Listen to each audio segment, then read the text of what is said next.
Mr. President and gentlemen of the Board of Directors and citizens, 1/3 of the population of the South is the Negro race. No enterprise seeking the material, civil, or moral welfare of this section can disregard this element of our population and reach the highest success. I but convey to you, Mr. President and Directors, the sentiment of the masses of my race when I say that no way have the value and manhood of the American Negro been more fittingly and generously recognized than by the managers of this magnificent exposition at every stage of its process. It is a recognition that will do more to cement the friendship of the two races than any occurrence since the dawn of our freedom. Not only this, but the opportunity here afforded will awaken among us a new era of industrial progress. Ignorant and inexperienced, it is not strange that in the first years of our new life we began at the top instead of the bottom, that a seat in Congress or the state legislature was sought more than real estate or industrial skill, that the political convention or the stump speaking had more traction than starting a dairy farm or truck garden. A lost ship at sea for many days suddenly sighted a friendly vessel. From the mast of unfortunate vessel has seen a signal, "Water, water, we die of thirst." The answer from the friendly vessel at once came back, "Cast down your bucket where you are."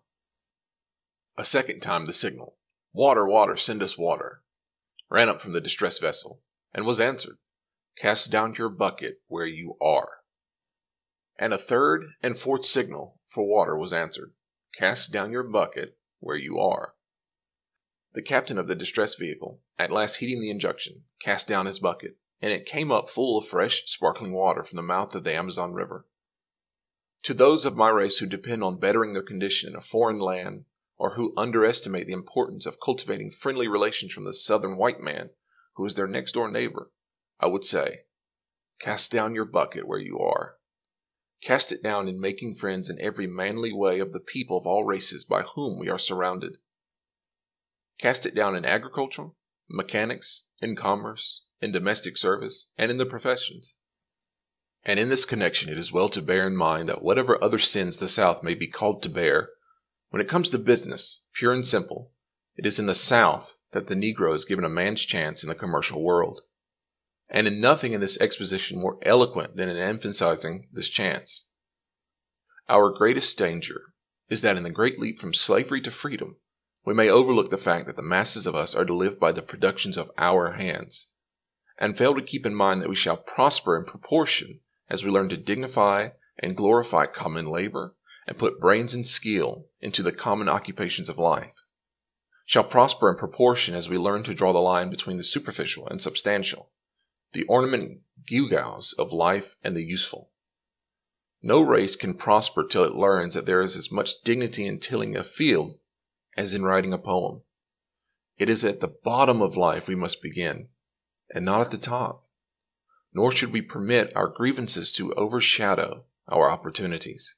Booker Taliaferro Washington was an American educator, author, orator, and advisor, born April 5, 1856 to November 14, 1915, when the gentleman passed. Between 1890 and 1915, Washington was the dominant leader in the African American community and of the contemporary black elite. Washington was from the last generation of black American leaders born into slavery and became the leading voice of the former slaves and their descendants. They were nearly oppressed in the South by disenfranchisement and Jim Crow discriminatory laws enacted in the post-Reconstruction of Southern states in the late 19th and early 20th century. Washington was a key proponent of African American businesses and one of the founders of the National Negro Business League. His base, a historically black college in Tuskegee, Alabama, at which he served as principal. As lynchings in the South reached a peak in 1895, Washington gave a speech known as Atlanta Compromise, which brought him national fame. He called for black progress through education and entrepreneurship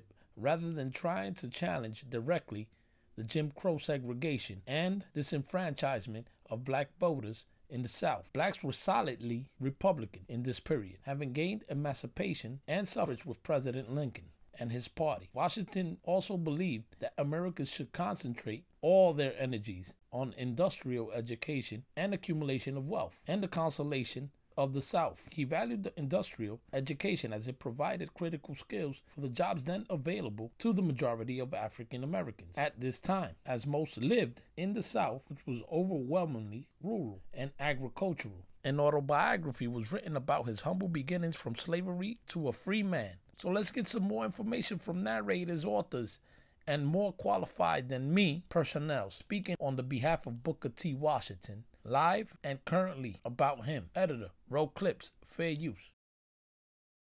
In the 1895 Atlanta Compromise speech, in which Washington pushed for black uplift through self-improvement and attempting to dignify and glorify common labor, as opposed to attempting to directly challenge and fight back against Jim Crow segregation. People tend to give Washington a hard time about this, and in some ways, that's understandable. But we should remember the larger context of this moment. This was a period of time when black lynchings were peaking throughout the South. Many black folks were scared, and as the most prominent black leader, Washington was trying to reassure the larger white community that if they just let black people be, farm their land, work their jobs, get a basic education, they wouldn't push back against the larger Jim Crow system. But just because he championed gaining acceptance from whites through industriousness and labor, that didn't mean that he was necessarily keen on the idea of black people integrating into the larger white community. Again, he was thinking of black economic stability, but also safety from racial violence. In the Atlanta Compromise speech, he said, quote, "In all things that are purely social, we can be as separate as the fingers, yet one as the hand, in all things essential to mutual progress." He was basically saying, you all do your thing, we'll do our thing, and everything will be okay. Cool? But with this legal protection, former slaves began to exercise their rights. They participated in the political process by direct action, such as staging sit-ins to integrate streetcars, by voting in elections, and by holding office. Most African Americans were Republicans at the time, and because they could vote and were a large part of the population, the Republican Party came to dominate politics in the South, just like today, except totally different. There were about 2,000 African Americans who held office during Reconstruction, and the vast majority of them were not corrupt. Consider, for example, the not corrupt and amazingly named Pinckney B.S. Pinchback, who from 1872 to 1873 served very briefly in Louisiana as America's first black governor, and went on to be a senator and a member of the House of Representatives. By the way, America's second African-American governor, Douglas Wilder of Virginia, was elected in 1989. Having African-American office holders was a huge step forward in terms of ensuring the rights of African Americans, because it meant that there would be black juries and less discrimination in state and local governments when it came to providing basic services. There were important achievements, especially a school system that, while segregated, did attempt to educate both black and white children. And even more importantly, they created a functioning government where both white and African-American citizens could participate. Hey guys, it's Jose, your regular Joe Blow again, keeping an eye out and my ears open to history. Yes, today we are going back in time.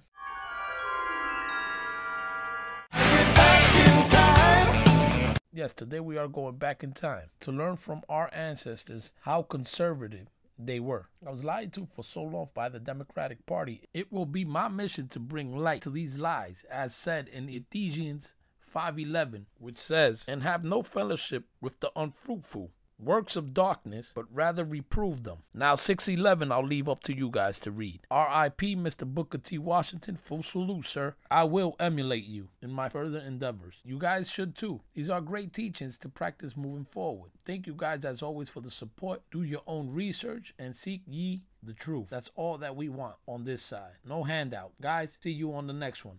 Stay free.